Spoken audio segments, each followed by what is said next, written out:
వ్యాసాయ విష్ణురూపాయ. వ్యాసుడు శ్రీమన్నారాయణుని యొక్క అవతారం.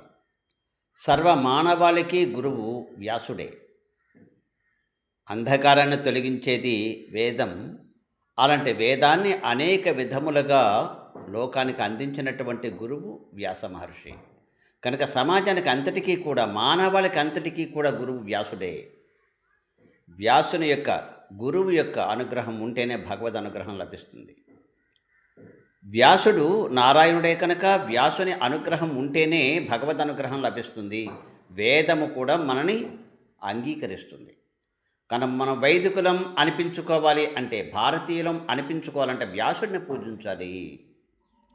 అదే మన సనాతన ధర్మం. గురు పూర్ణిమ నాడైనా కనీసం వ్యాసుడినే పూజించాలి. అంతేగాని గురు పూర్ణిమ నాడు మా ఇష్టమైనటువంటి ఎవరినో పూజిస్తాం, ఆయన గురువు